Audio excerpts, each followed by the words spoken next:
Hello, everybody. Thank you for tuning in again.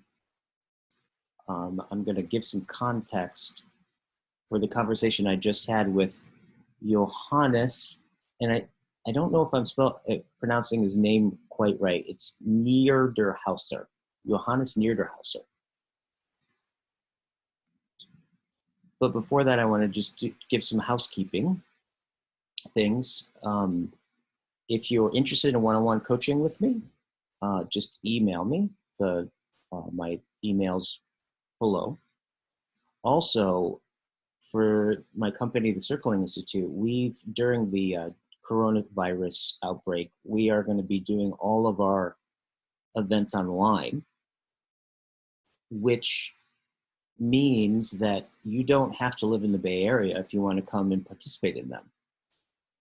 To find out when they are and how to hop on, you can just follow the link below to our Facebook page, and it'll show all of our events and how you can get on and how much it costs and all that stuff. So hopefully I'll look forward to meeting some of you that I haven't had a chance to meet yet through that.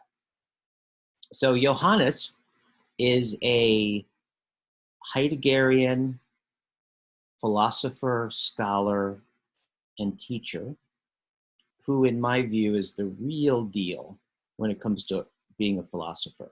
And you can really tell it in how animated he becomes, and also an openness to being, you could say, insulted by the times that we're in.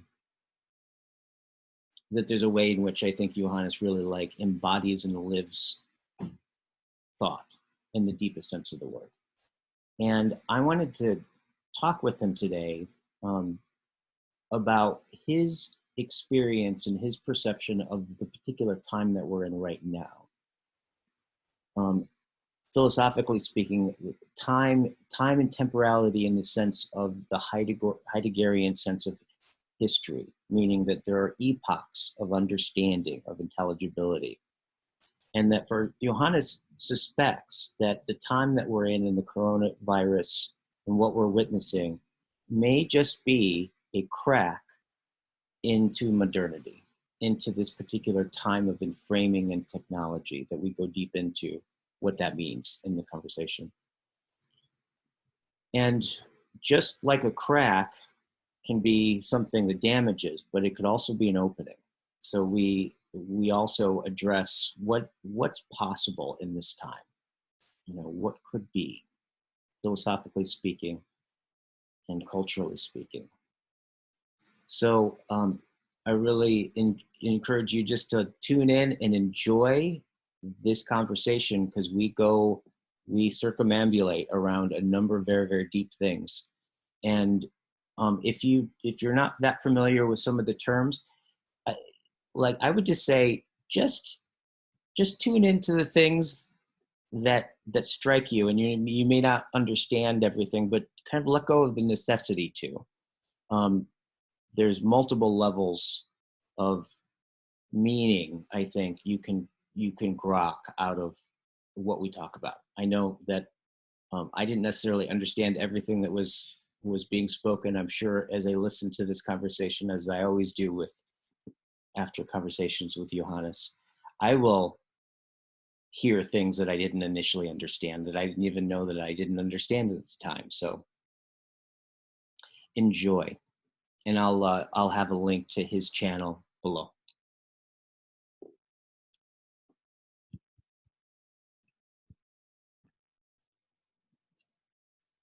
Hello, Johannes. Guy. An interesting time we're in right now, huh? Sorry? Interesting time we're in right now, huh? Yes, sir, indeed. So you've been putting out some videos on your channel, and I'll put a link below so everyone can watch them. But I get the sense that from your videos and your deep grounding in philosophy and Heidegger and the history of philosophy, which I think to me, you have what got me into Heidegger, reading Heidegger without knowing anything about him, was a certain kind of something that was very difficult to describe that would open up for me. And I wouldn't get more conclusions or answers. In fact, I'd be more confused in some level after reading him. However, something would just open up, like I could hear things differently. I can listen to things differently.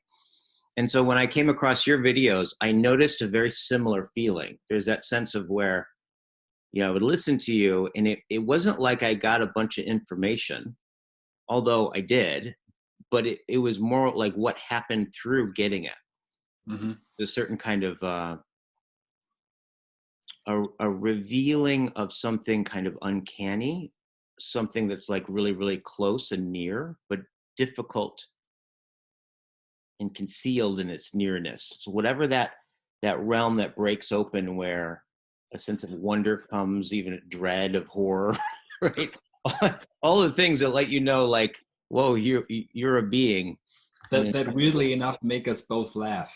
Yeah, exactly.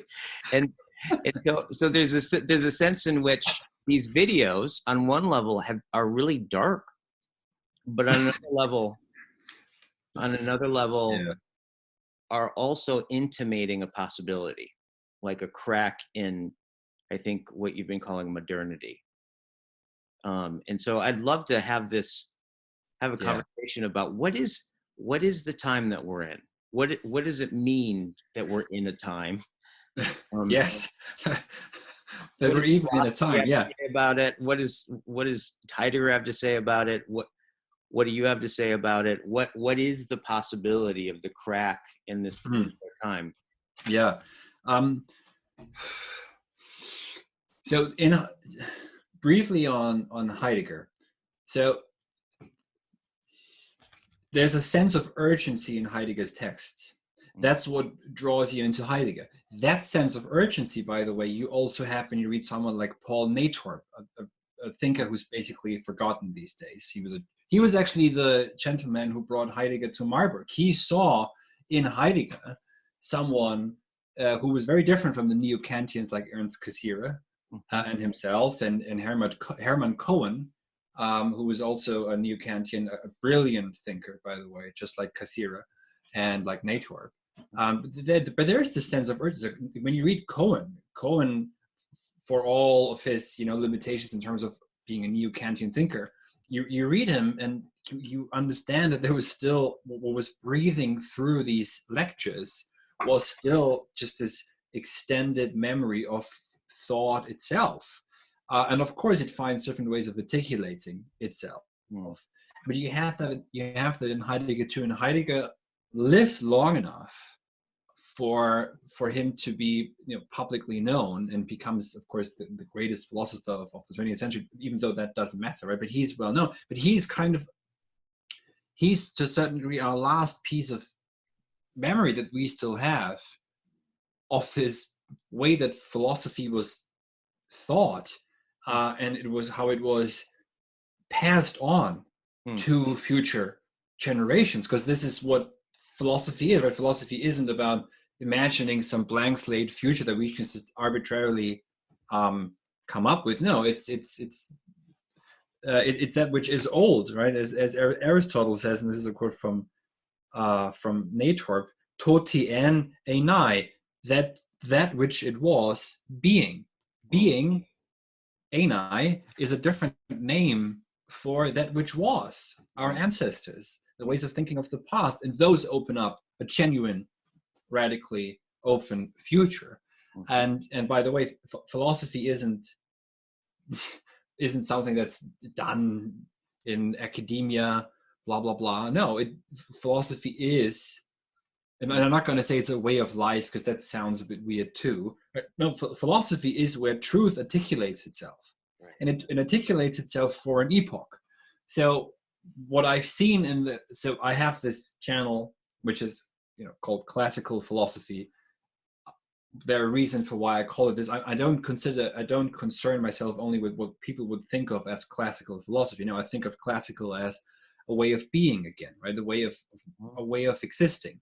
So here's a quote from Heidegger: "The classical is a longing for being that flows from the fullness of gift giving and yes saying." It's the exact opposite of being a romantic who begin from a position of lack.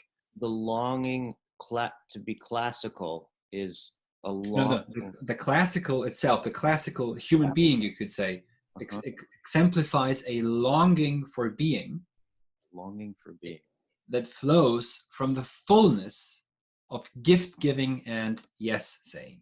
Oh, wow. So there's a fullness. If you think of it, you begin from a stance of fullness, of a full flow, and a yes saying in the face, by the way, of course, of horror. Yes. Also, not only, but also, right? This is Nietzsche's Amor Fati, for example. The romantics are different. The romantics are already divided from nature, and there's a lack, there's a disturbance, and then it becomes very dreamy. And the most famous painting, of course, is Caspar David Friedrich's Heike, I think it would be in English, the man who stands on the mountain and looks down upon the foggy valley. But there's this distance to nature. There's an alienation from nature already present in romanticism, and a certain exemplification of lack too. But these are, so what philosophy does, philosophy articulates an epoch. And the weird thing that philosophy does, or thinking, is that on some level it responds to something that already is. But by responding to this, it corresponds, thinking corresponds to what is, and what then begins to show itself, right? So it's not that we make history. That's a humanist understanding. So a humanistic understanding of history is Descartes says, I think, therefore I am. And this sets off a course of history. So it's not the human will that makes this trajectory. No, Descartes himself is a response to something that's already, if you like, on the horizon, right? It's already beginning to kind of bubble up. It's bubbling up. It's a dimension, a bubbly dimension within being, which then all of a sudden comes fully to the fore when he does what? When he grounds the beingness of beings in the subjectivity of the subject. That means in a self-referential ego that circles around itself, basically.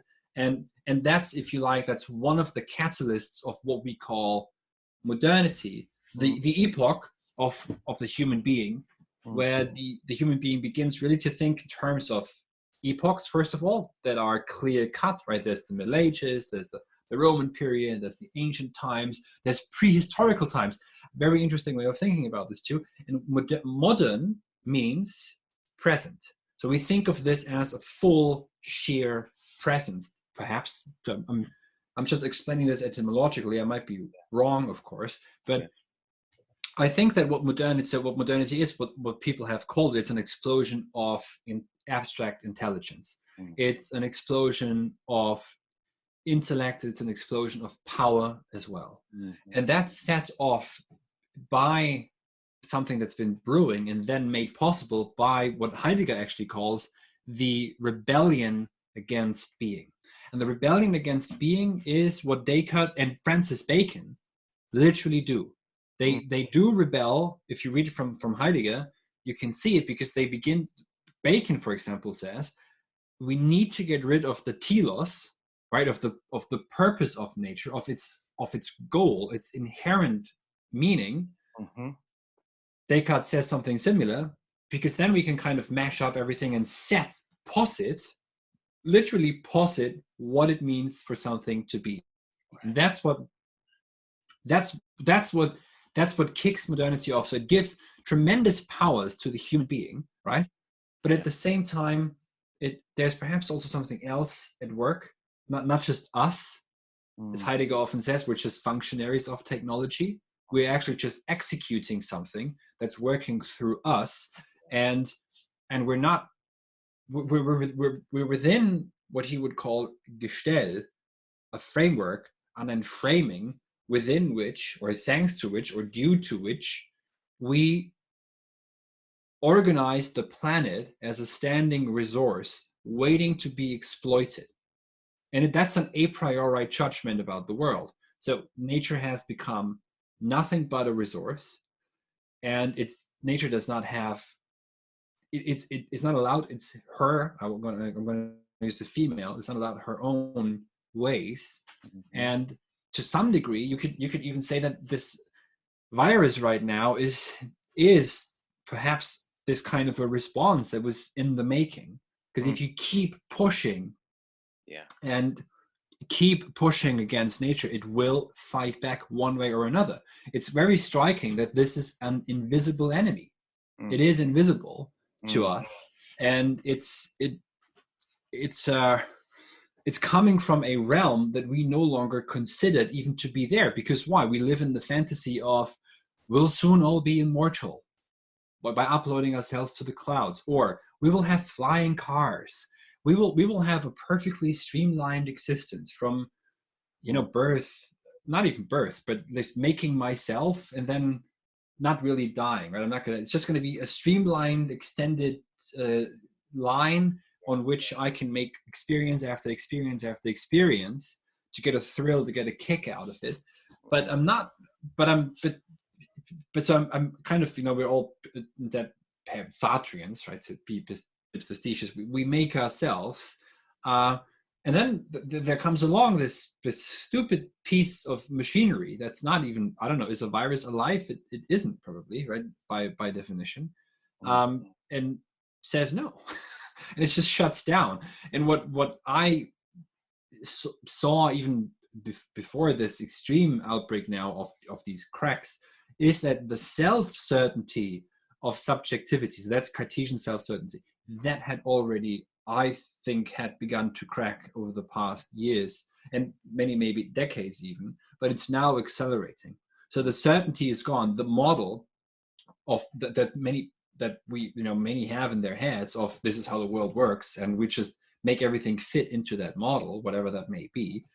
Like a Procrustes bed, that expression where you have a bed that's too small for a patient, you just put the patient in and just this has got to fit. And this is how we interact with nature, right? It has to fit our model, our so-called world view, and whatever doesn't fit is cut off again by this enframing. And I see literally now it's becoming visible that there are cracks in Gestell. But then at the same time, so I'm not claiming to know what's coming, right? I can't see the future. I'm not Karl Marx.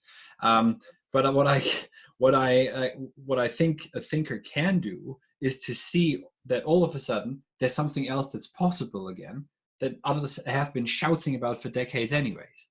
As, for example, memento mori. Remember that you are mortal, that you are a finite being, and that anything you touch and create yourself will be finite and fragile, and you cannot generate this one perfect system that'll be a one size fits all for all eternity. Yeah, right.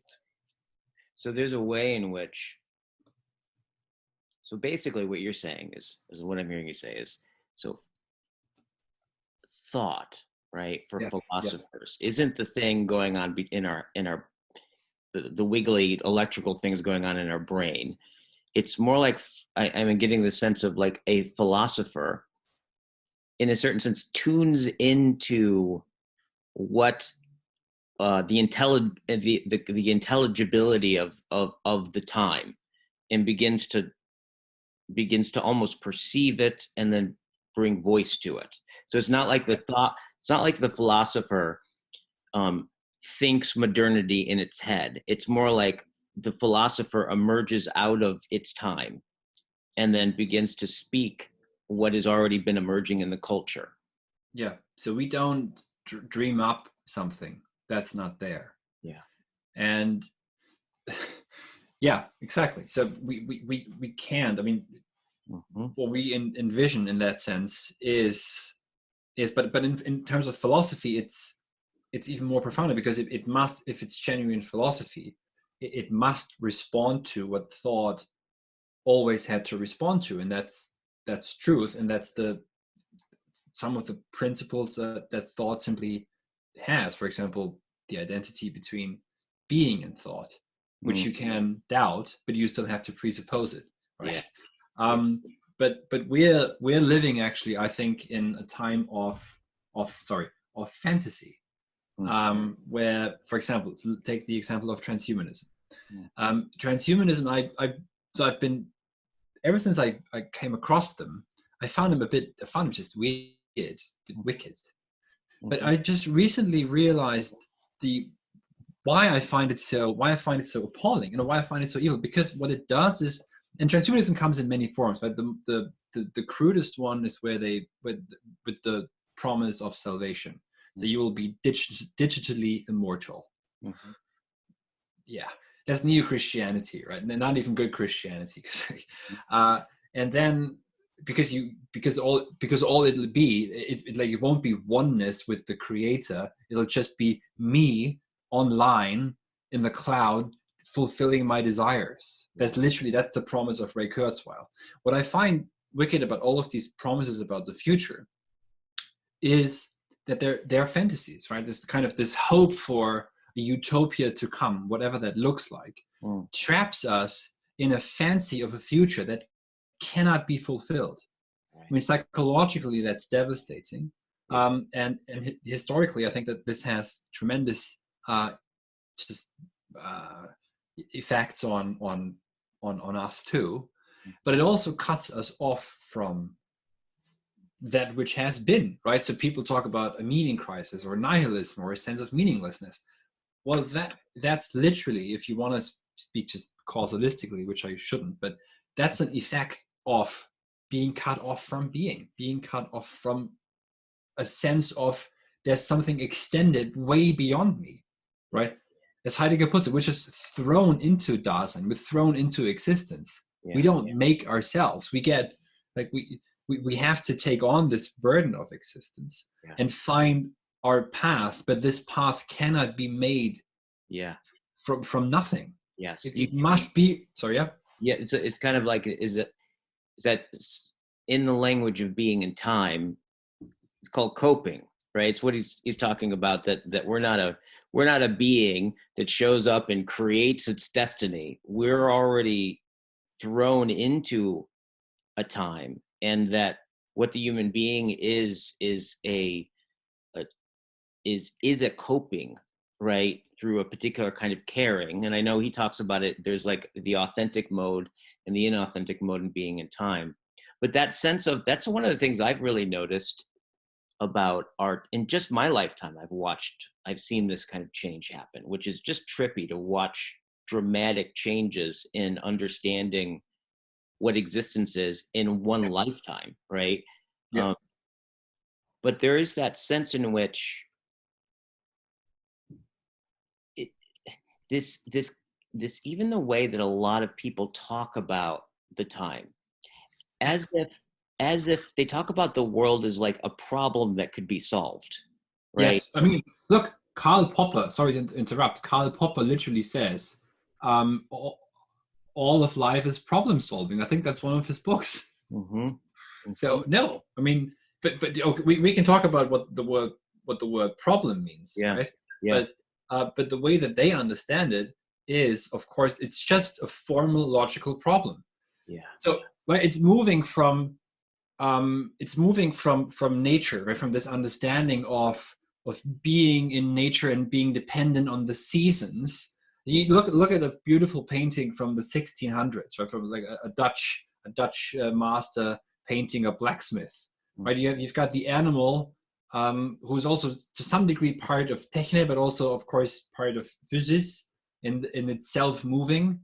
There's self-kinesis, right? That's where the physis, that's where its nature shows. But then you have just sheer techne in the hammer and the material that's being used.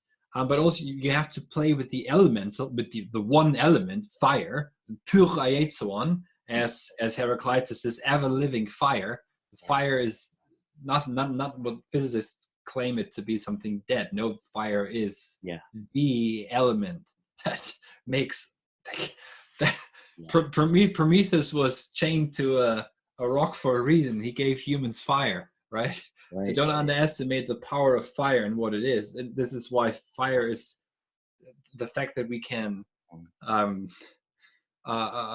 kind of cultivated a relationship with fire is tremendous. But so you look at a painting like this, and then you move on to a truth value table, like that Wittgensteinian nonsense or Popperian or Russellian approach to what they call philosophy, but it's got nothing to do with philosophy. Analytical philosophy isn't philosophy. It's like, to me, it's like a program that's been designed to trap you in paradoxes that aren't real and that aren't important, to trap you in these. It's kind of an autism that takes you away from any kind of genuine problems. But and yeah, so we're I mean, we're literally trapped in the weirdest and framing that you can imagine, where all of it, as you say, is, it's a linear, it's a line, it's a straight line, and on that straight line there will just be some problems waiting to be solved, right? But they won't, and you can solve them without contradiction, right? This is why Hegel brings back contradiction. He brings back contradiction because he sees that with Kant and with Fichte, they're grappling with something. They're struggling with thought, right? They're struggling with the truth of the question, what it means that being is identical with thought, and there must be oneness. And for Fichte, there can't be any contradiction. There mustn't be any antinomies of reason. But what Fichte then does in so doing is he completely turns nature into a fiction. Yeah, he doesn't want this. I'm not saying that this is intentional. It's just, this is, unfortunately, that's the result. And then Schelling and Hegel, each in their own way, want to get back to what people call objective idealism. They want to get back into nature. But for Hegel, is we need to have the objects you cannot construct an object without contradiction.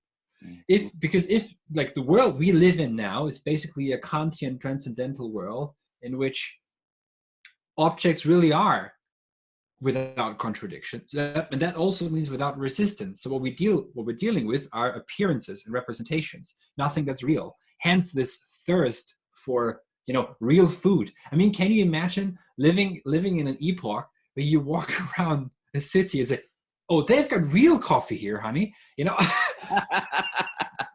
Not just the idea of coffee. It's like walking through Plato's cave. So anyway. Completely. There's a thing that you said in one of your videos. I think you started it off which I've been thinking about since, and it struck me. So you said, rarely is philosophy timely, right? Yeah. And you were referring to now may be the time that philosophy may be timely. Yeah. In this sense of, and I think I wrote you about something about the crack in modernity, or the crack in Gestell. Yep. I'm imagining those two are connected. What is it about philosophy? First of all, what is it about philosophy that often makes it untimely, right? And what is it about philosophy now in this time that makes it timely? So I'm not sure what exactly is happening right now, and this is really just in the speculation. I'm not speaking as a philosopher, perhaps now. I think what makes thinking itself untimely is that when you look at, I'll give you an example. When physicists talk about dark matter, what they're talking about actually is that they have no clue what's going on. Right? What they're saying is that there is something concealed, something that's self-concealing. And I look at Heidegger and say, oh, by the way, his entire philosophy, his way of thinking is ignited when he realizes that the Greeks thought truth in terms of aletheia, which means unconcealment, where concealment is respected. So in every disclosure, there is concealment. Heidegger says, for example, in the letter on humanism, it might just be that nature does not show herself to us in our findings of her, right? Whatever we find in our models, nature might just turn away from us. With Hegel, you get the image that we might just be riding on nature as if on a horse's back, looking for the horse. Because we're not considering nature, we're considering our models of nature. We're considering our objective models, so-called, by which we generate the objectivity of the objects that we construct. I mean, look at the table of categories. Kant doesn't even argue for them. They just drop from the heavens, apparently. Right. And so philosophy is in that sense, if you want to understand modern physics, you have to, or science, you have to read Kant. So Kant articulates all of this in the 18th century. In the first critique, it's basically all out there. And if you want to understand our epoch, you have to understand Plato's cave. Right. In the cave, what's being described, I mean, could it be more untimely? What's being described is people looking at shadows, as if, staring at screens. But those shadows are real. They make up their world. Philosophy articulates that which has been, eini, being. It articulates the old. It articulates an old truth, right? Therefore it's by that definition, it's always untimely and always most timely, right? It's always urgent, but who wants to know anything that's urgent, right? The urgent itself, if is frightening. There's a certain uncanniness. So in that sense, I think that philosophy will always be untimely. And then of course, when you get to what's occurring now, is something that feels on some level extremely real. There's something that's intensifying and has been for months now, right? This is and time has also changed. This is 2020. Usually you get to March in a year, not much has occurred, but this feels like a decade old already this year. And a lot is happening when Italy is standing still. Basically, Italy is a country that lives outside, right? So that there's a weird moment where, for the first time, the planet, right? All this talk about there is no planet B. So the way we think of ourselves is the Earth entirely objectified as a planet. And on this planetary scale, we now have a crisis against an invisible enemy, where, if we follow Heraclitus, war is the father of everything, then what's happening in such a war is a rearrangement of things anyways. So there will be a natural, this is what war does, and war comes in many forms, right? War, for Heraclitus, if you like, is a primordial force. It's something, it's war for Heraclitus, it is just war. War is the king of all. War makes slaves and makes free men, and war makes gods and mortals. That's what war as this process does. This doesn't mean two states fighting each other, right? War is this primordial force of rearranging in a proper strife what the world is like. In fact, this is speaking of timely, didn't right before we came on, I think Trump tweeted us, we are at war with an invisible enemy. Yeah, and that invisible enemy is, if you like, is this primordial war itself. Right. I mean, and this is now erupting, right? It's now fully showing itself. And so when you are a philosopher, you're, and I'm not sure if I am, but if you are, it's weird to call oneself a philosopher, right? Because at this point, it's also just an academic title and it means nothing. But so if you're a thinker, maybe I'm a thinker, then you always you kind of sense a bit where things are going, right? Because if you don't, then you're not really. Maybe you should go and do something else. But and then philosophy is dangerous, but philosophy is real. This is what philosophy isn't real when it just talks about, I've got two hands, are they identical or not, or what's it like to be a bat? I mean, or what's it like? Oh, Agent A drinks from a glass of milk, and Agent B as well. For Agent A, it's sour. For Agent B, it's not sour, but it's the same glass of milk. How can that be? That's a literal question of analytical epistemology. I can't fathom the fact that we live in an epoch where by pushing a button, we can explode the entire planet potentially with our nuclear weaponry. But that's what they think about. They think about what it's like to drink a glass of milk. It's so completely pointless. It is. It's just it's a false paradox Mm-hmm. that keeps you trapped, and you can forever produce papers. Sorry? It's literally offensive. I just watch your expressions as you get present to the Yeah. Oh yeah. right. It's like it's literally it's offensive. No, but yes, but exactly, but on an extremely profound level. Right? So that's actually offensive, kids. Right?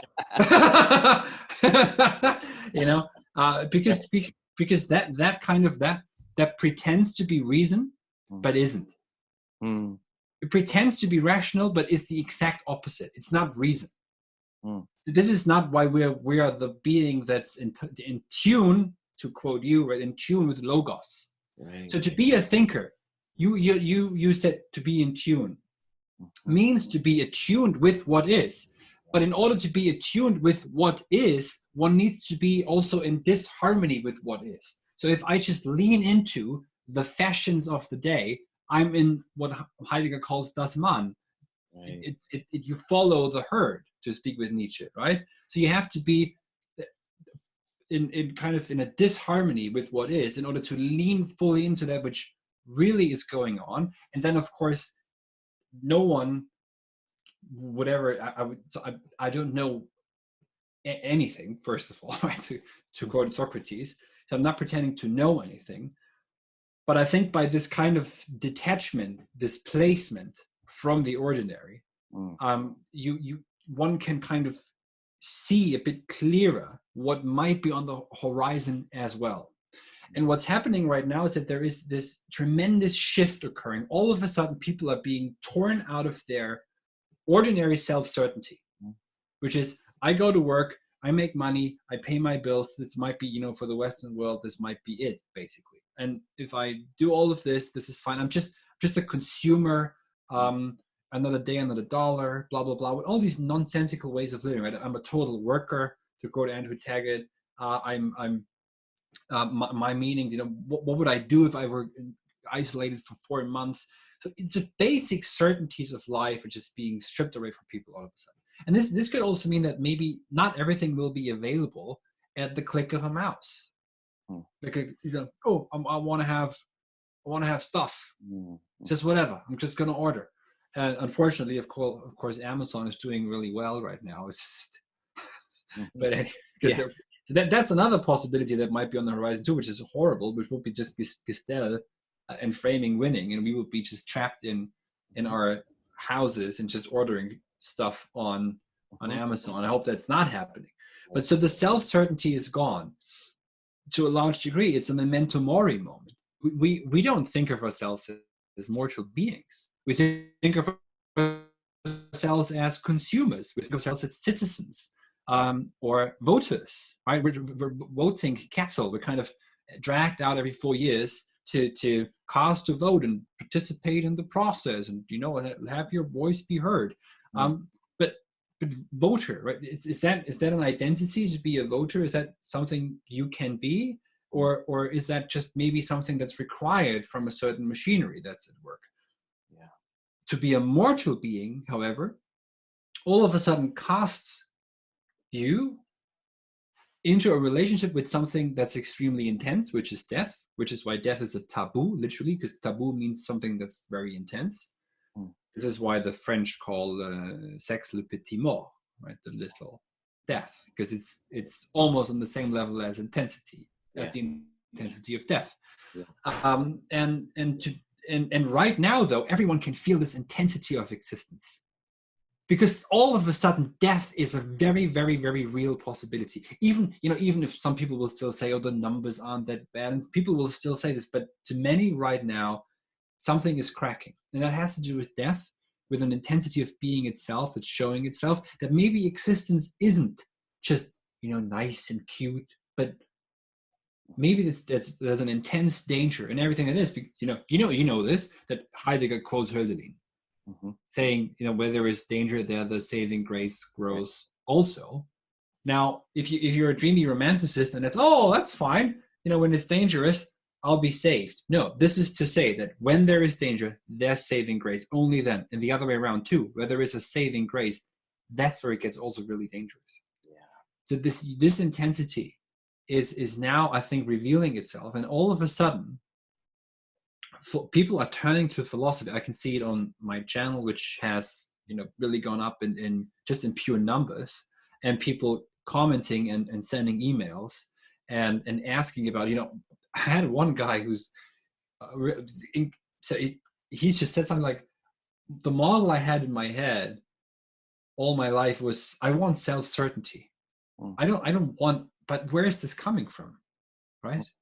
And I would have to say, look, you're an articulation like everybody else. Like I too, like I am myself as well, of Cartesian subjectivity that wants absolute self-certainty. We want that, but we don't want it out of some psychological need or anything. No, we want that because we are living in this paradigm.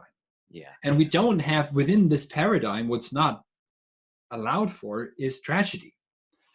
Now, who's the thinker who gets into tragedy? Is Nietzsche. The Birth of Tragedy is his first proper book. Yeah. And Nietzsche also says in Zarathustra and in The Gay Science, right after the passage on the eternal recurrence of the same, and people will know that in The Gay Science, he also speaks of the death of God. There's a passage which is entitled Incipit Tragedia, which means, this is Latin, may tragedy begin. This is what he wants for you know, modern man to appreciate again, is that we need this sense of tragedy. Right. Because if we don't, then what we're trying to do, this is gets back to your point, is that then what we're trying to do is we're trying to everything's just a problem waiting to be solved. Yeah. But death is this unresolvable tragedy or problem, mystery at the heart of existence. Yeah. And that's what's tragic about existence. Yeah. Is you cannot resolve death. This is why transhumanism, of course, this is why Gestell and framing must work against death. And what I see now is there are cracks.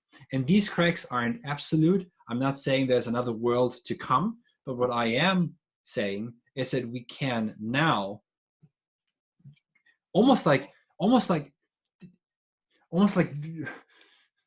drawing from the ether, drawing from something that could be, and then, you know, pushing towards that, almost like a leaning into and pushing in that direction now. I mean, you know, I'm not going to say it like this because I don't, because it sounds very like a cliche. You know, there'll be a shift in consciousness, and okay, yeah, but you know, consciousness is again just cognitive. Yeah, yeah. What we want is this existential, ontological, fundamental, right, just total shift towards a community of mortals, an appreciation of beauty in life, etc., and of, you know, all of the things we usually talk about, right? But this is now, I mean, speaking of the meaning crisis and the conversations we've had before, I don't want to, no more shards being built. Yeah. Right? Yeah. It's one of the first things we talked about. Yeah. Yeah, absolutely.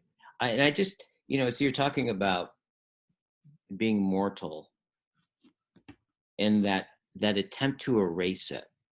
Oh yeah. Is the sense I get about the way that you and Heidegger talk about this technological era where our understanding of being is hyper-techne, constantly. My understanding is, you know, Nietzsche was the one that named the ontotheology of our time, the onto, the innermost being, something like the will to power, right? This kind of meaningless, upsurging, chaotic becoming, and then the theos, the God's eye view, being the eternal return of the same. So this endless, just this surging up in this orderability and positioning for almost for its own sake,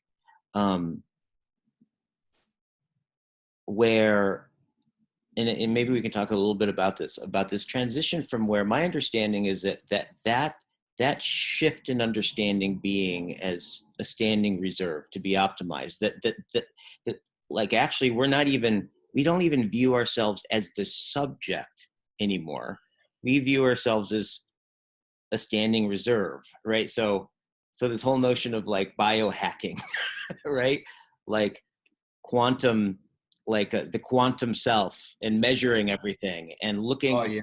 at in the way that we even do education now, right? Is Yeah. like homework and Mm. in grades and papers have less and less hold in education. Now it's these tests that Yeah. like measure your kind of IQ and these different things, and that is the thing that's the most focused on. Is like even our kids are like a resource to optimize. So my Yeah. understanding is what the optimization does in this sense is it removes friction, right? So Yeah. I often, to get at this, is this where you can really get at this, is sometimes what I'll do is I'll on my iPad, as if this is untechnological, but I'll handwrite an email to somebody, and it's so funny the responses I get. They're like, "What are you doing to our communication?" Right? What I did is I introduced a bit of friction, right? So and they can't, in other words, they can't just lift, like optimize and collapse distances. They actually have to deal with the originality and the quirks of my handwriting and go through something, right? But you can kind of get the sense of like, if I had to struggle with your handwriting at the end of what you wrote, i'm going to end up I'm going to end up in a certain sense, you're going to be more disclosed, right? Through that experience, you're going to be more present because I actually had to encounter resistance. And what I'm hearing you say is that there's something about this this this realization of tragedy, right? Yeah. Right? Is the resistance that we can't ever get over, right? Yeah. We can try to cover it up, which is what this time is, but it's actually the key to our ecstaticness. It's the key to Yeah. of what we actually are here to contribute in some way. Is in Yeah. some way, I think, is our death, is this our finitude on a sunset, right? It's like we bring even just the phenomenological experience of looking at a sunset. I was thinking about this the other day.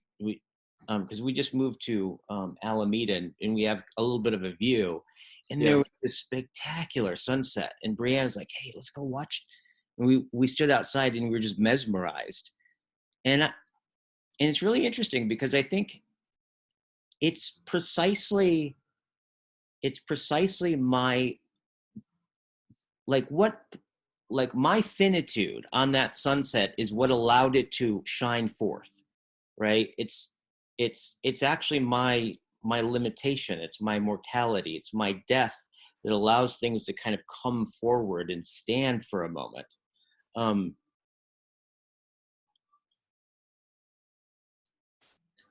So there's a way where I'm kind of getting this sense of like there's something about what's going on right now where what I'm hearing you say is that there's something that can actually disrupt all of our enframing, all of our collapsing distances. We're Yeah. actually encountering something that actually could have more power over us than us on it. And the opportunity is something in there about the recognition or the realization of, is it our mortality? Yeah. And so a couple of things. Here's on the quantum self, right? The measuring oneself. Yeah. When you look at a painting, say you look at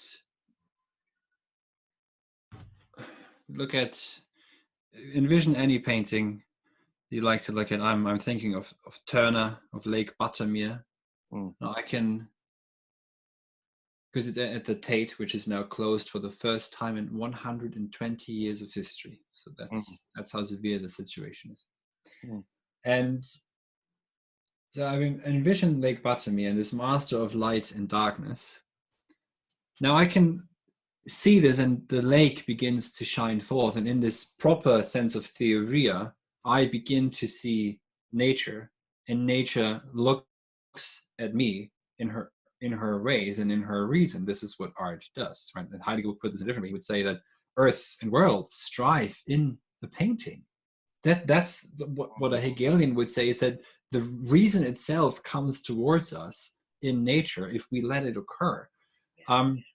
Now, the quantum, but what I can do, of course, I can look at this painting and be very analytical about it, and say, and just analyze the colors used, or analyo, right? Don't analytical. What does it mean? Leo, Greek, means I destroy, and analyo, where you get the word analytical from, means to I dissolve.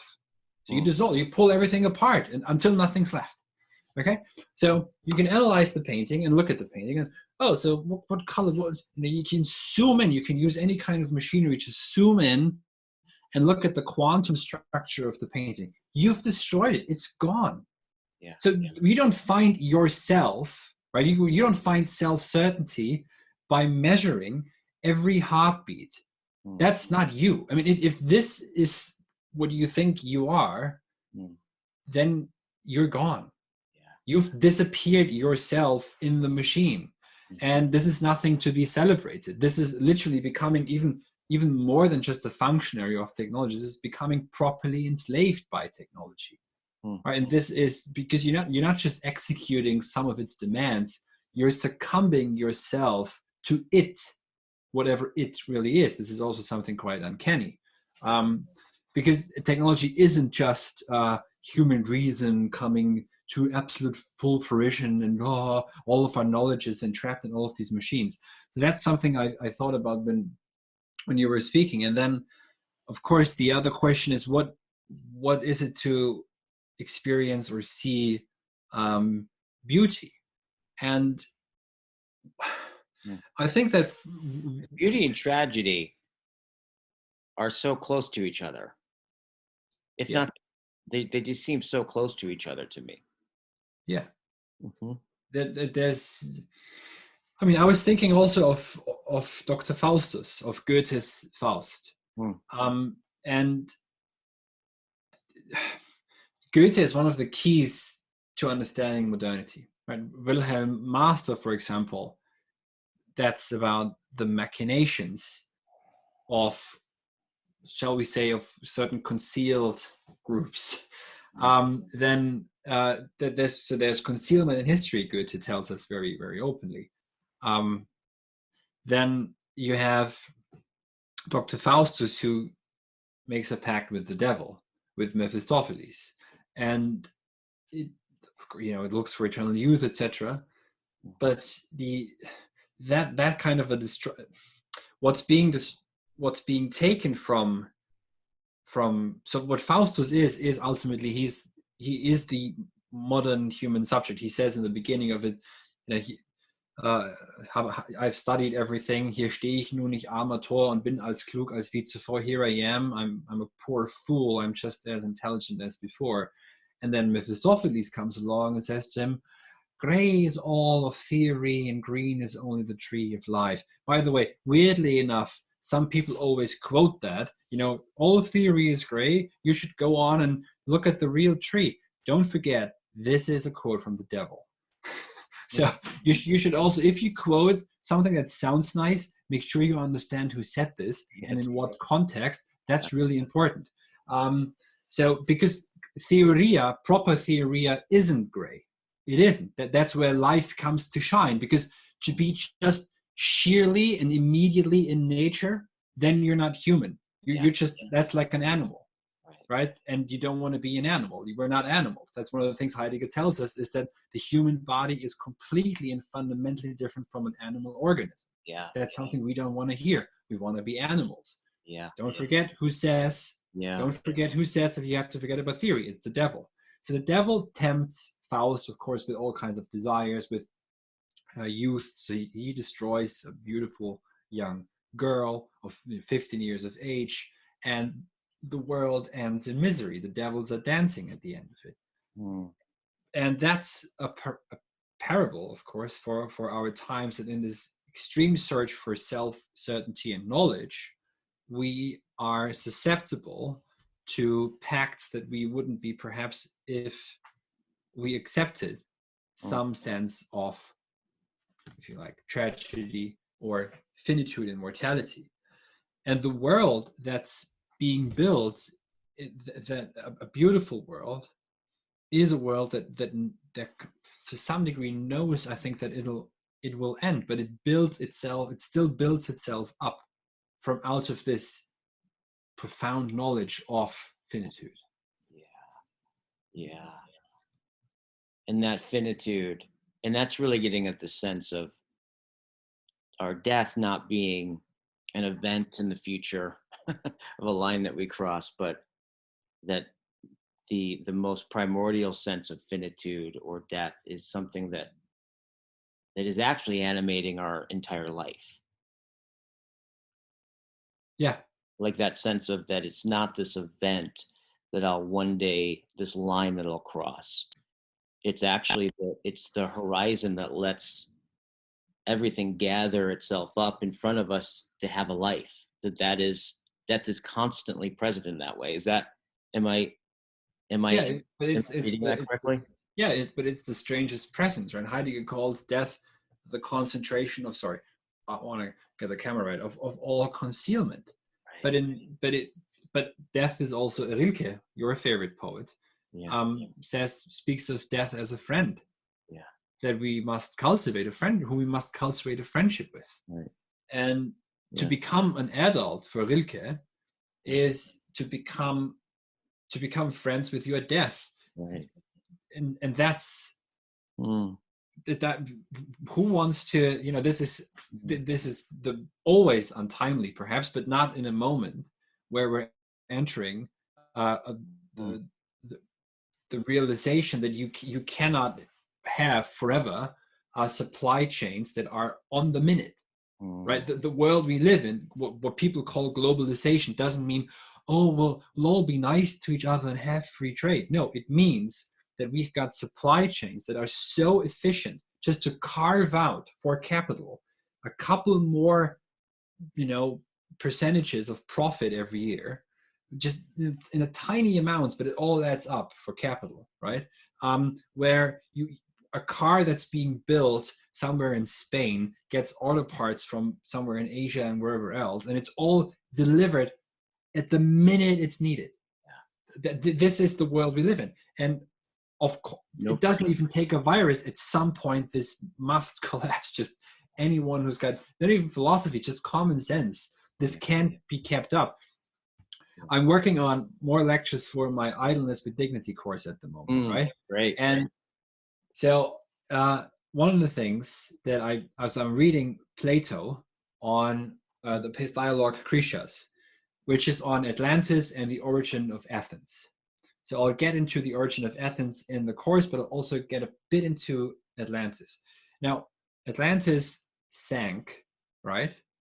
And the Atlanteans had become, you could say, quite full of themselves, arrogant, full of hubris.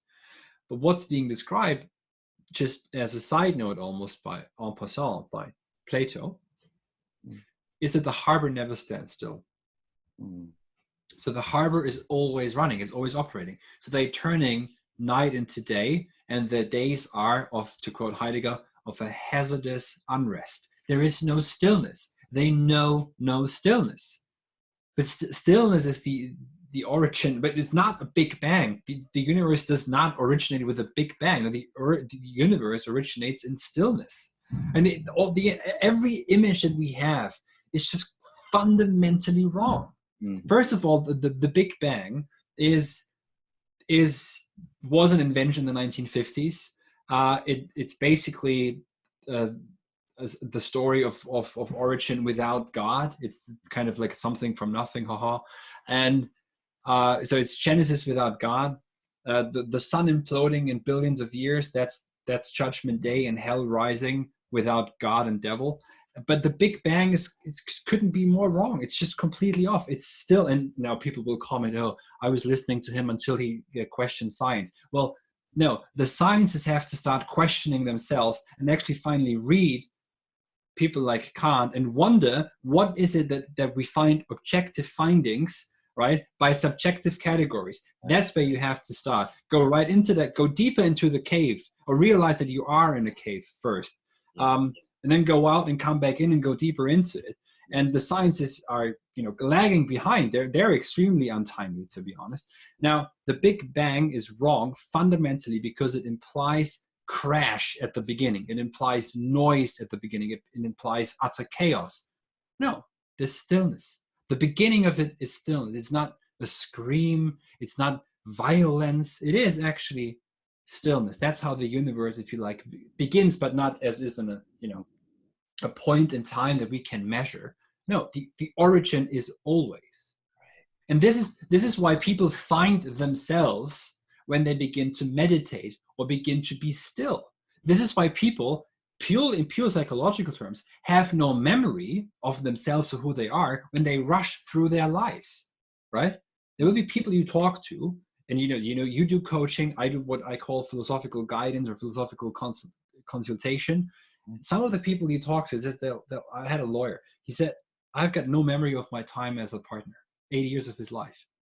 And I said to him, I'm pretty sure that this is because you rushed through it.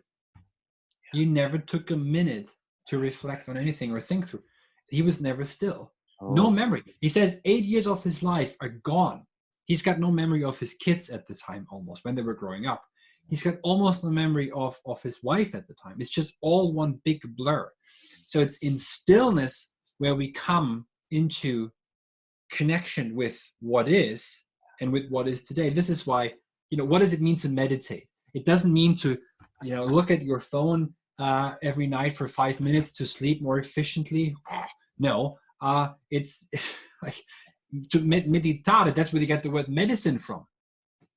The word medicine comes from meditare, and it means to care for beings in their being.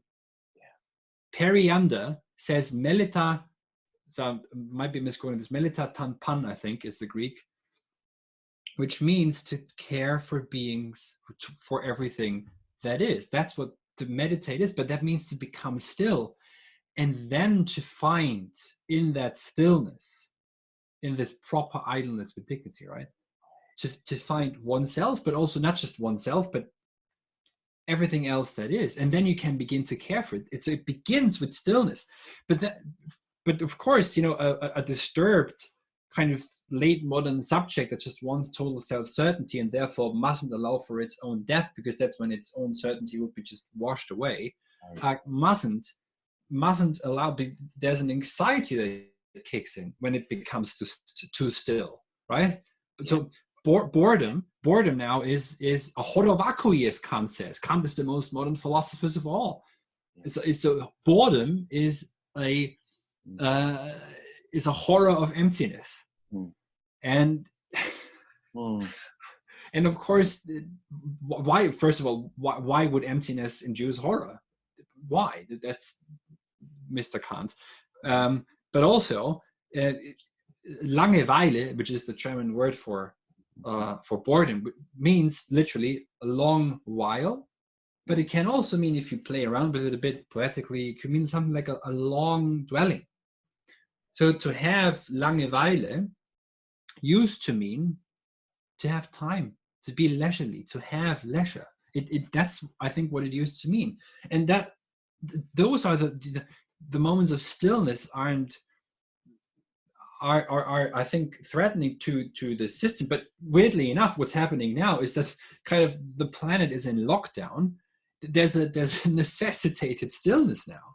And of course, it'll be blinded out with binge watching Netflix and whatever else people do. But there will be a point when you can't do that anymore.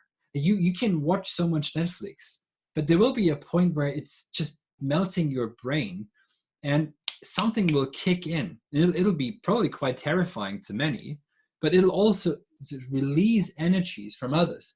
And if we right now, try and make sense of what's happening, or find sense, seek meaning in this, it's to come back to our senses, and realize that, you know, question everything. Take this time to question absolutely everything you thought was true. Yeah. And I think literally everything, left and right in politics. Where is this coming from? Why is this a paradigm we live in? Maybe get rid of this. Or, you know, just something like, oh, the Big Bang. Question everything and maybe think of the exact opposite for a change. So the Big Bang, loud noise, chaos, blah, blah, or maybe stillness, maybe the opposite, and then see what happens. Meditate stillness as the origin of all that is, and then see what happens and what it does. It might activate something quite differently, right? You know, I have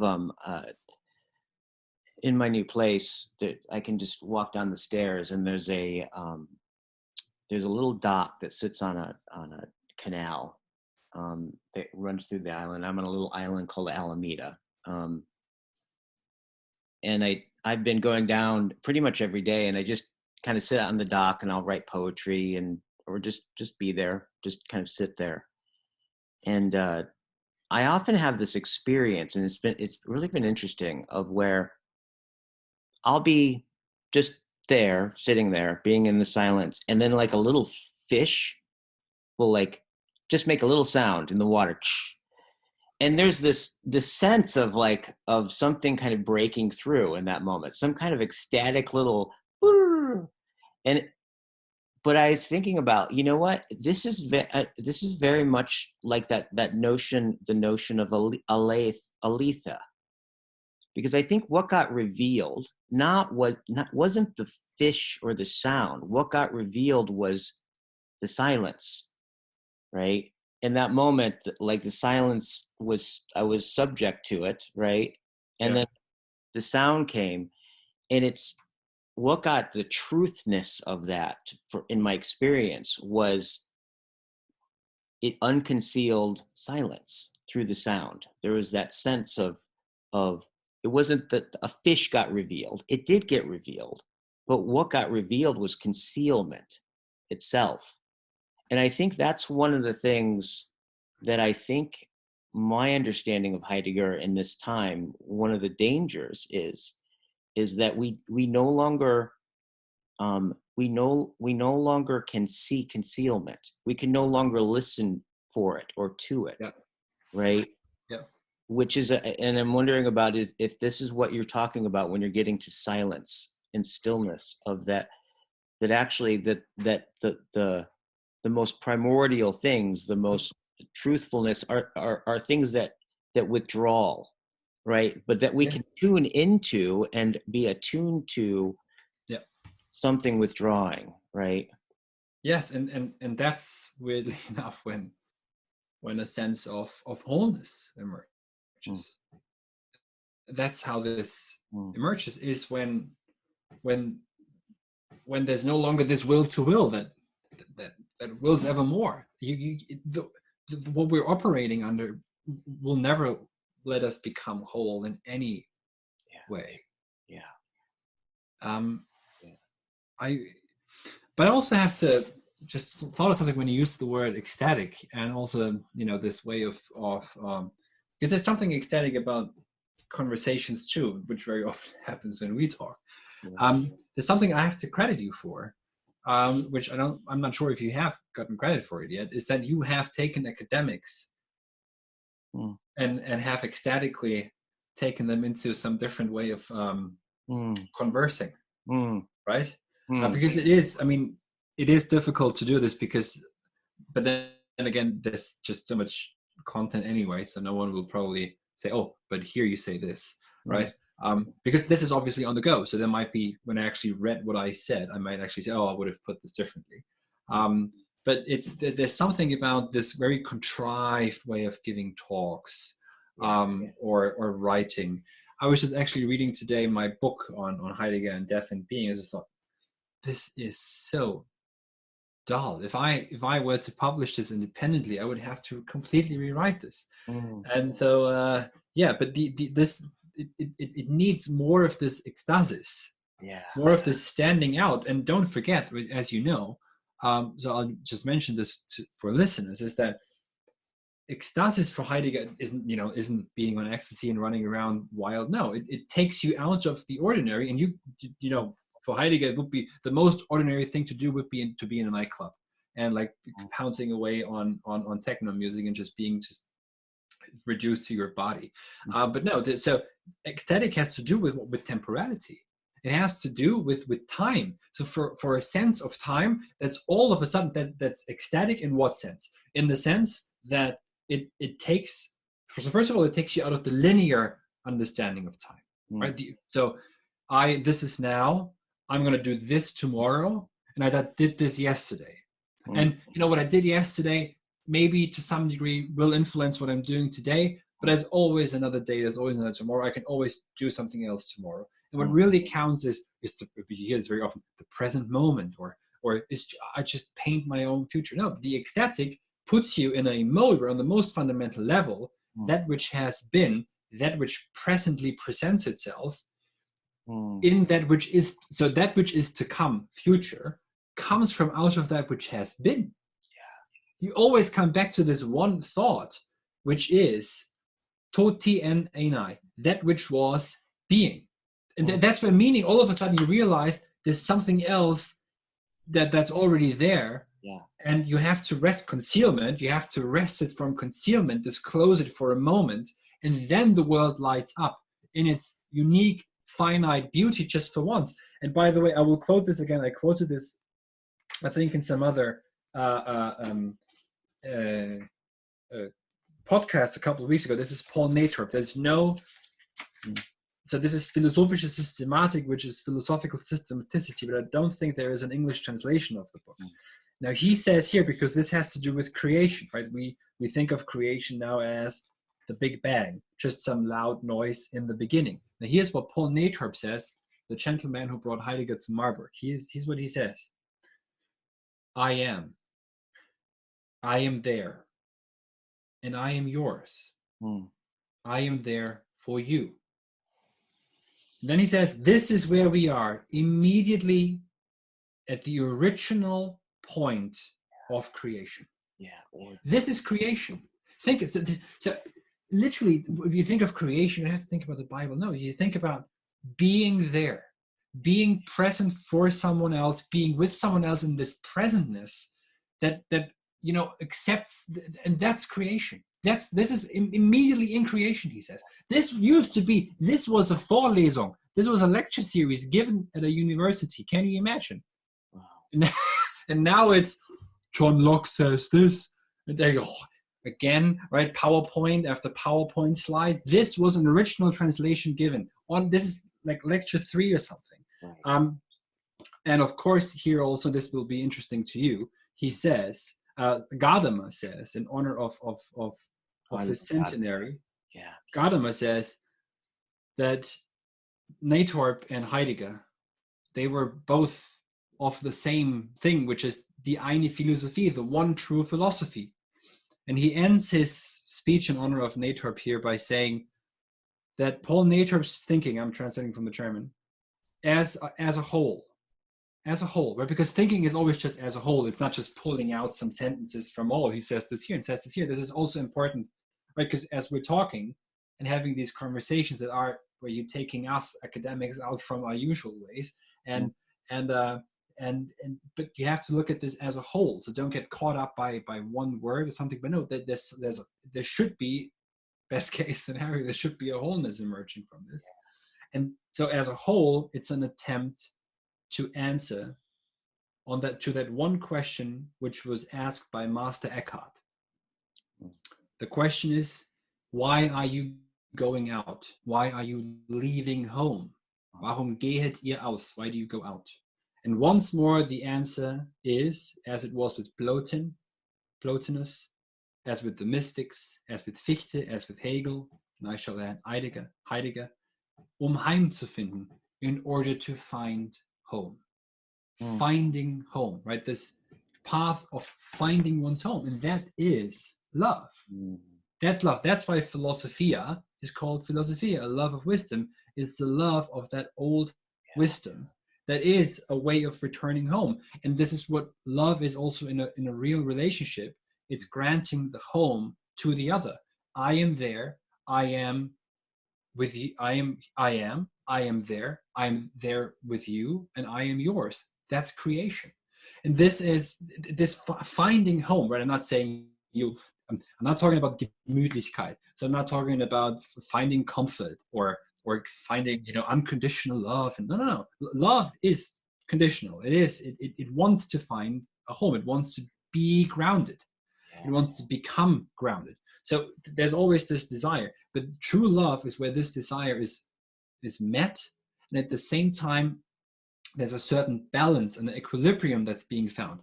This is why this beautiful phrase, quote comes to mind from Hölderlin's Hymn to the Rhine, where he says, in German, he says, es tanzen das Brautfest Menschen und Götter, es feiern die Sterblichen all, und ausgeglichen ist eine Weile das Schicksal. So I'm paraphrasing now in the English. He says, the bridal fest is celebrated, the gods and men and mortals are celebrating the bridal fest, are celebrating the wedding day. And then the mortals are dancing, and everything is dancing, right? It's a proper ceremony, because why? Because it's also in contact with the gods. And then he says, und ausgeglichen ist eine Weile das Schicksal. And just for a while, fate is in equilibrium. You see, and it's again back to stillness. Yeah. It's ausgeglichen. There's an equalness that comes about. Yeah, stillness, not in more of the sense, like the temporal sense of the word, like not a stillness that's not still once and for all, but a way of participation, right? That is withdrawing, right, as it becomes at the same time. And that attunement, see, that's precisely what I think, that withdrawing, what I'm kind of getting from this conversation is that withdrawing is precisely what does not fit the frame in which we see anymore, right? Like we foreground everything, we figurize everything, right? Everything's a model. Yeah. And everything has to fit that model, but that model is just a model, right? Yes, and the sense of what you're talking about, the ecstaticness of one of the things I've definitely noticed. You're talking about working with, being a coach and in philosophical counseling and stuff like this. Is I've noticed this, that most of the ecstatic kind of insights, which haven't right, are not the result of having figured something out. I remember one time, like a real good example of this is the guy. This is the guy who used to fly in from New York, and I'd work with him between 2 and 7 days at a time, right? And he came in with all kinds of phobias and like all kinds of crazy stuff. And the first time I met him, he sat down. We were in my office, and he's talking about his life. But I started noticing about every third sentence, he would complete the sentence with, "Oh no, but it's all right, it's okay." And he'd say something else. And he'd say, "Yeah, but it's okay, it's okay." And like the 45th time, I started counting at some point, like at number 45, I paused him and I said, "Pause 1 second," and I said, "Who are you talking to?" He's like, "What do you mean, who am I talking to? I'm talking to you." It's like, I don't think so, because you've reassured me that it's okay 45 times. And I never assumed it wasn't okay. And he was like, so I'm like, "Who are you talking to?" And there was this moment, who was I talking to? And what was really interesting is that was an example of a moment where he hadn't realized that he had been taking his origin, right, his history, and basically projecting it out, right, and having it index and having his life come forward in a particular way in which he was reassuring, like, basically his mother and his father. Because when we unpack that thing, he just didn't realize, he had no idea that his mom was insane and his dad was it was just this, and that he was the one that was responsible to hold it all together, and he had no idea. So but there is that sense of which those things, that level of understanding is not a function of like trying to figure out what's like beyond the horizon. It's what's concealed in its nearness, right? That's where concealment is in its nearness. And I've noticed that sense of there's that other part of being, well, not part of being, there's like that being is closer to us than ourselves, and that there is that quality of, and Buber talks about this. Excuse me, I just had I have just went to the dentist, had a tooth pulled, so there's all kinds of interesting unconcealment going on in my mouth. But the I think I just lost it. What was I talking about? Buber. Oh, Buber, yes. I love the way that he talks about it, right? In the sense of the wonder, right? Being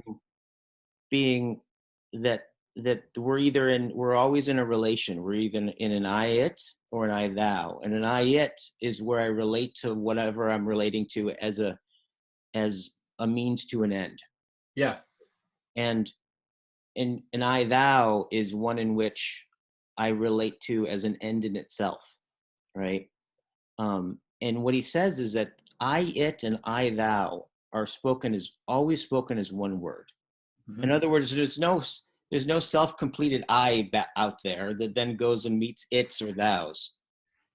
That and you can kind of feel this is that when I relate to thou, yeah, right, there's an I, right, that arises with that relation. So like there's an I that arises in these conversations. So for example, I think you mentioned something to me about like giving me, by the way, I don't know if you gave me credit for something. You said you wanted to give me credit for something. I wanted to use all the credit I can get. What was? No, I said that you because you talked to John Verberke and me and others who are academics. Oh yeah. And you've taken them out of the academic ways, shall we say. Yeah. And well, because it strikes me of just like for you, I've been enjoying watching how animated you get, because there's a genuine openness to being appalled by our times, right? That I think that you feel. And so you go on, so you get very animated, but I think that's actually really telling about how, on one level, how personal this is for you, right? Like, not in the sense of that it's about you, but that you're about this conversation, that to open yourself up and attune yourself to time, temporality, philosophy, is not in essence abstract. It's very concrete. And so your openness to be like assaulted and appalled by things is very much I think realizes is very much the philosopher, right? It's very much the philosopher, I think. I mean, it's easy to get appalled when you walk around London, right? But no, it's a beautiful city, really. Much of it is, and there are, to make this a literary reference, I take night walks just like Dickens did in Dickensian nights, and you find pockets of the city that are just magnificently beautiful. And where you just see the spirit of this island. So I'm not appalled all the time, not at all.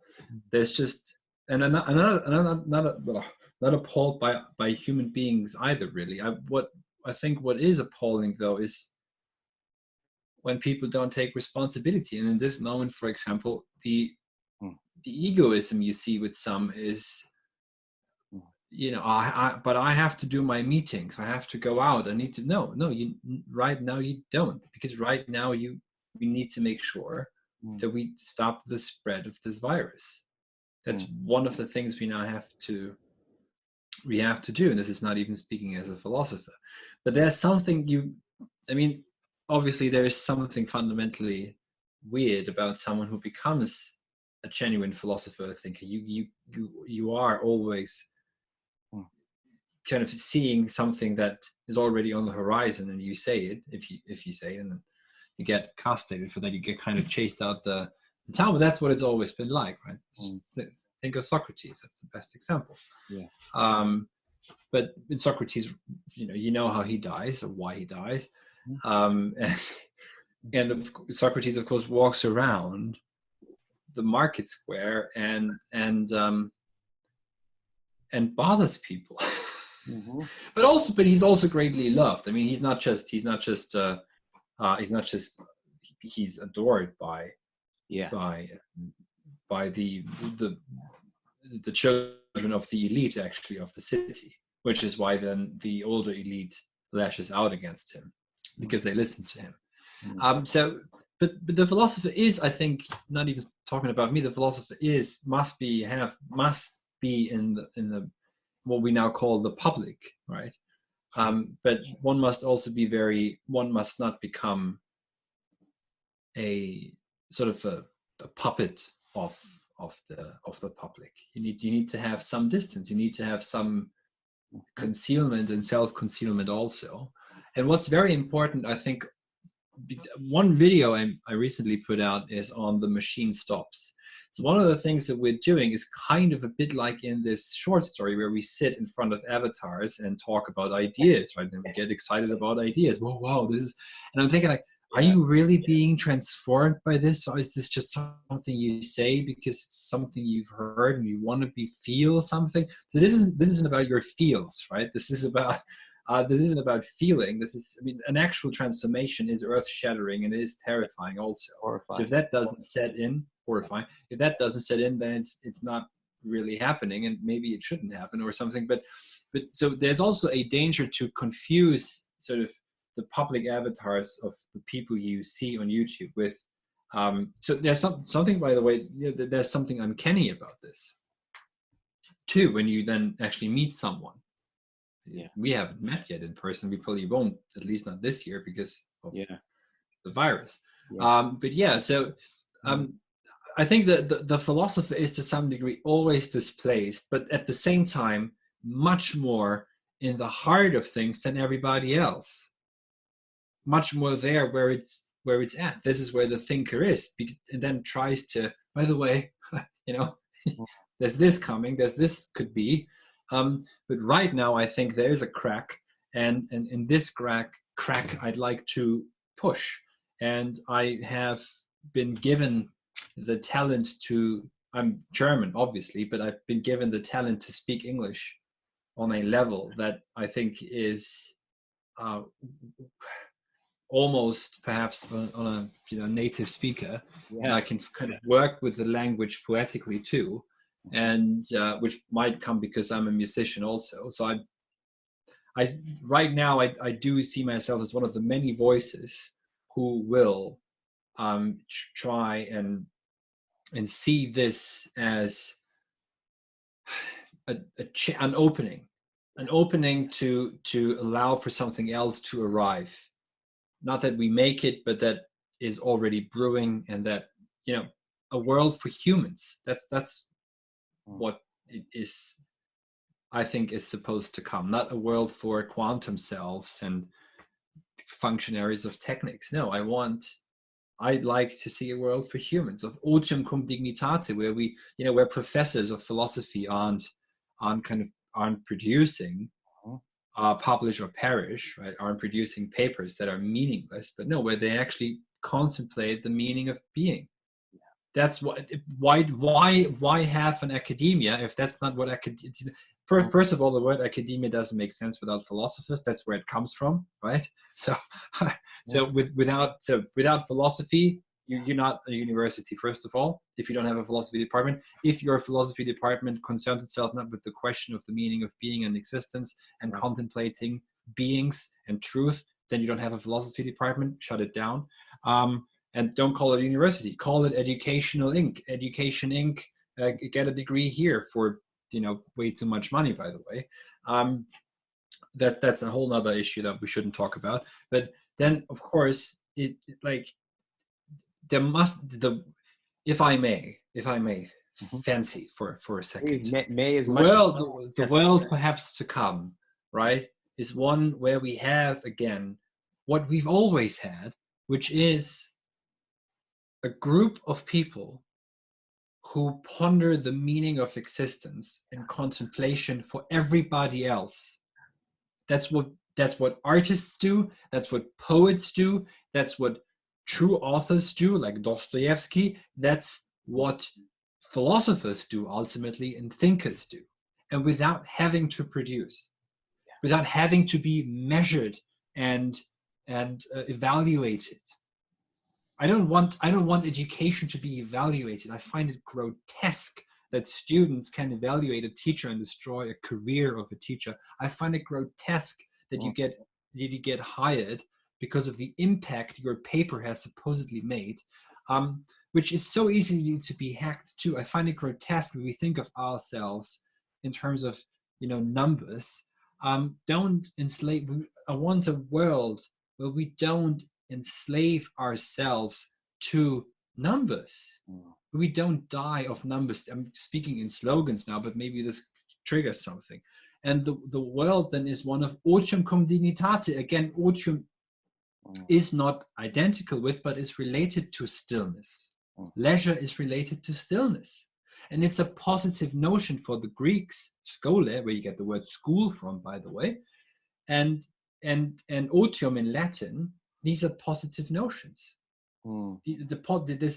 That's where we begin. We begin from this cum dignitate, with dignity. Why? Because this is where we become dignified human beings, right? There's also a call to be human.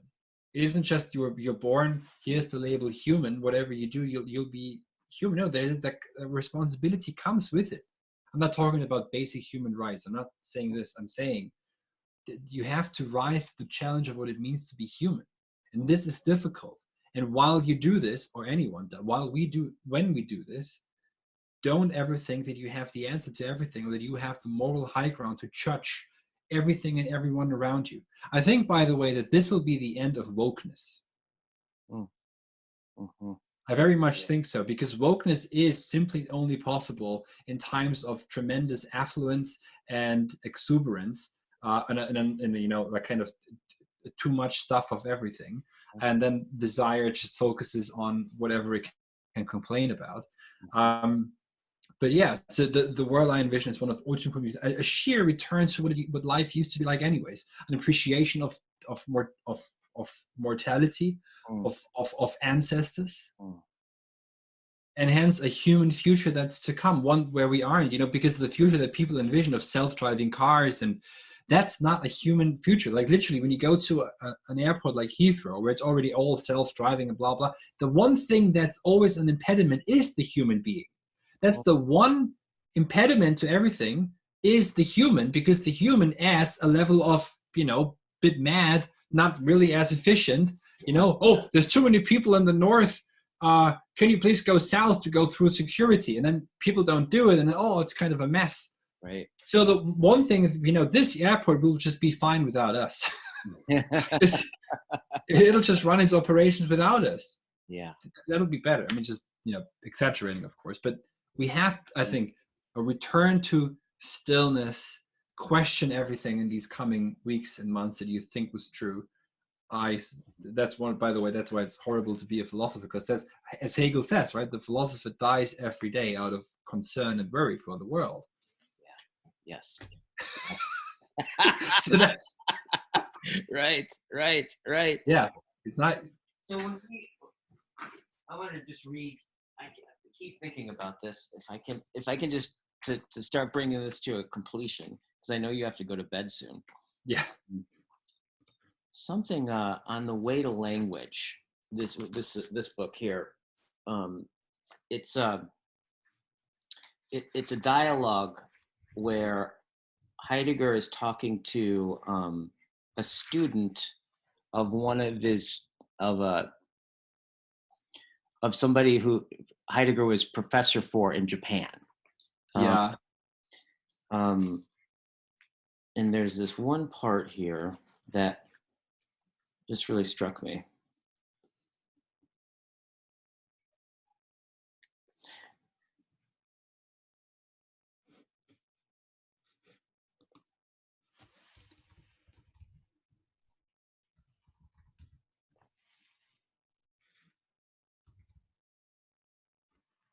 You found it? I think so. I can edit this part out. Yeah, it doesn't matter. Mm-hmm. Okay. Says the Japanese student says, "We Japanese do not think it strange if a dialogue leaves undefined what is really intended, or even restores it back to the keeping of the undefinable." And Heidegger responds, Yeah. "That is part, I believe, of every dialogue that has turned out well between thinking beings. As if of its own accord, it can take care that that undefinable something not only does not slip away, but displays its gathering force ever more luminously in the course of the dialogue." Just this part here, that is part, I believe, of every dialogue that has turned out well between thinking beings. As if of its own accord, it can take care that that undefinable something not only does not slip away, but displays its gathering force ever more luminously in the course of the dialogue. Mm-hmm. And there's a quality of like, it's one of the things I really love talking like with you about, is there's this quality where we haven't really defined anything. Like we haven't gotten clear on something or figured anything out, but there is a sense of which what we haven't defined, I feel, is somehow it's gathering in me and you and between us, right? And hopefully in the listeners who watch this, of this undefinable something. Yeah, it slips away, right? And that's the meditatio, the meditation that's required, is that being is always already that which withdraws. Mm-hmm. Yeah. And then, but when that's the stance you take, this isn't nihilism or some sort of crypto Buddhism. No, then all of a sudden the world lights up in its genuine, unique, finite beauty. Yes. And that's what Heidegger means with the Augenblick, right? So this is why also I think why Heidegger says, for example, that this way of thinking is very difficult, because you don't say, oh, so proposition one, bomb. Oh, okay. So what is technology? I define technology as bomb, bomb, bomb, bomb, bomb. And that's easy. Anyone can do that. Right. But then you just put more frames around everything, right? Yeah. So you have another model, and then it's not going to fit everything. Well, just forget about everything else. No, but the art is to juggle with that which is, knowing that you can't ever know anything, even not even all, of course, but still unearth for this Augenblick, for this moment, that which is. And then sometimes it just goes, oh, I see. There's something I see now, right? And this is what we, and that's all we can hope for, is that we sometimes see, not for 75 years. I mean, if you were awake to everything that is for all your life, you couldn't live, right? But sometimes we have to be awake. So like awakening, right? Awakening doesn't mean, oh, I've now awoken and forever I'm going to be authentically striding through. No, you'll go, I'm not like in the zone all the time, to speak in American lingo, right? I'm like, these are moments, and then I have an everyday life too. These are moments, and sometimes I see, and sometimes if I'm lucky, sometimes I see something, and sometimes I'm awake to something, and sometimes perhaps I can talk to someone, and then, by the way, thanks to this conversation, I begin to see, right? Yeah. And, Yes. and that's all we can hope for, and that's a moment. But what we want is the exact opposite. I want to see myself all the time. I want to have my quantum self in my Apple Watch. Who am I? Who am I? Oh, I'm 85 heartbeats. I'm 10,000 steps I took today. Well, put that on your tombstone. He took 12,000 steps every day. Keep your you can Apple actually phone, your Apple Watch on your tombstone. Yeah, of course, and it's going to just go through. You can scroll through all the days and make sure he actually took 10,000 steps, kept himself healthy and going. And sometimes you need to make it that ridiculous to see the horror. Yeah. And something perhaps that people will learn is that we don't want to be optimists, we don't want to be pessimists, because they're both misguided. And I'm not going to go into this now. We need to be what Nietzsche calls the halcyon, the halcyon bird. We need to be self-sufficient in this manner, where we know that life is not only but also horrible. Existence is also terrifying, but not only. And still, there is joy to be had. We can still be joyous, but not in this rationalizing way of Dr. Pangloss, right? Oh, well, look, there's 10,000 people dying over there. That's a great opportunity for the market to kick in and do something or whatever. No, this is horrible. People dying of the disease is always horrible. There's nothing. Yeah. And death is terrifying. Death isn't this, oh, nice, but being friends with death, that's a challenge. That's not something we just easily do. And the horror of existence. I'm not saying to incorporate it in existence, because that sounds like it's subsumed in it. No, but existence is catastrophical, right? We can actually say that what people think of as a meaning crisis is something that's with us all the time, because meaning can always collapse and never come back. Think about, you're a child, you lose your parents. That's a total collapse of meaning, and it'll be different. And this has,